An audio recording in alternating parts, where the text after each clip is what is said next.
Greetings, YouTube! The Doctor is in! Dr. Urias Papers here, coming at you with another commentary on Dungeons & Dragons.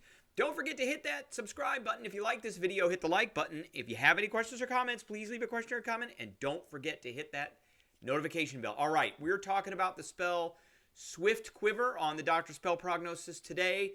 We're giving this spell a B+. I would really love to give this spell almost an S. It is a fantastic spell, except two things. It's only usable by Rangers, and we are going to talk about how to get the spell for other classes, at least one way, and it's a 5th level spell for Rangers, which means, let's go over to the Ranger table. Rangers cannot cast it until 17th level, and it definitely has that kind of power level at that level that they should be. So, all right, it's a 5th level spell. It has a one bonus action casting time, which technically means you can't use it on the turn that you cast it. Range of touch, you're touching your weapon. Don't take that the wrong way. Verbal, somatic, and material component, and it's a quiver with at least one piece of ammunition. It lasts for a minute. It is concentration. You absolutely want to concentrate on this. So you transmute your quiver so it produces an endless supply of non-magical ammunition. That doesn't matter because if you're a 17th level ranger, you better have a magic bow, which seems to leap into your hand when you reach for it. On each of your turns until the spell ends, you can use a bonus action to make 2 attacks with a weapon that uses ammunition from the quiver. So 2 attacks. Not 2 attack actions, 2 attacks with a weapon that uses ammunition from the quiver. Each time you make such a ranged attack, your quiver magically replaces the piece of ammunition you used with a similar piece of non-magical ammunition. We don't care about that. Any piece created disintegrates. We don't care about that. And the spell ends if the quiver leaves your possession. We don't care about that. What we care about is this sentence right here.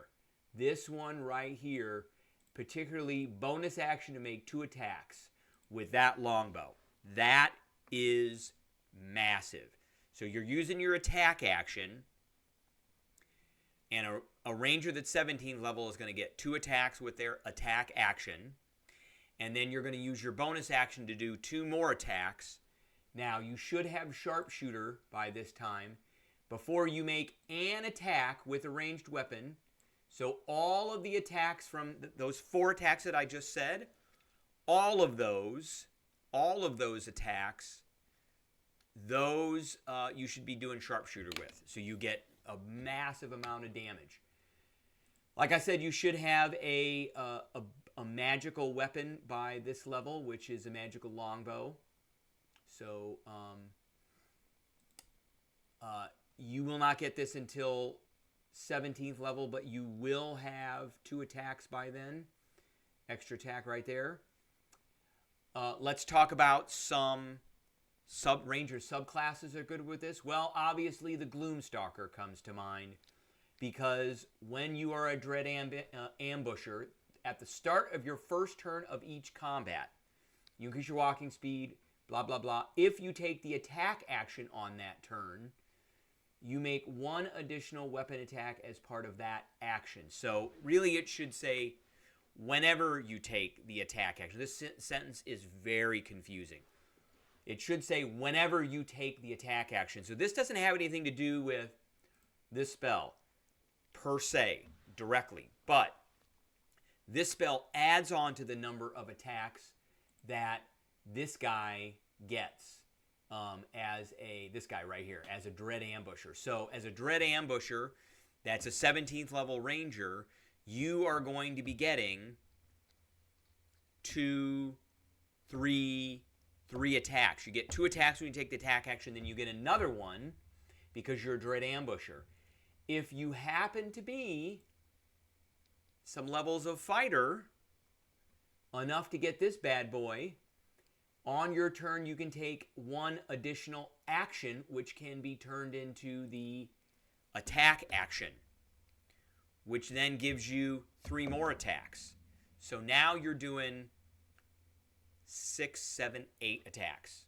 You're doing 3 from your base ranger. You're action surging, which means you get another 3 attacks because you're taking an attack action on your first turn. And you're getting 2 from the Swift Quiver. Now, if you also happen to have, say, a potion of speed, so we're going to look at that here, which is a really cool magic item. An excellent magic item. So when you drink this potion, you gain the effects of haste for 1 minute. And there's no concentration on that because it's a potion. You gain an additional action on each of your turns. That action can be used to take the attack action. Guess what? And that is not a bonus action. You gain an additional action on each of your turns. Guess what that is? That's 3 more attacks with the Dread Ambusher. This is all on your first turn. It becomes very nasty. Now, the question I have, and we're going to answer this with one thing with the Bard, but if you can think of any other ways that you can get this spell before 17th level, put them in the comments because I'm interested in hearing that. So, the Bard at 10th level gets the Magical Secrets, which means they can choose 2 spells from any class, including this one. And a spell you choose must be of a level you can cast. Well, this is a 5th level spell. So a 10th level Bard can cast a 5th level spell. So let's say you got a 10th level Bard who has 3 levels of Gloomstalker. Well, you're good. You're good to go. And Bards also happen to get the haste spell, so there is that as well. Or they can get the haste spell. So, all right. If you can think of anything else, put them in the comments. That's all I got for everybody today. I hope everybody enjoyed, and I will catch everyone later on this Swift Quiver.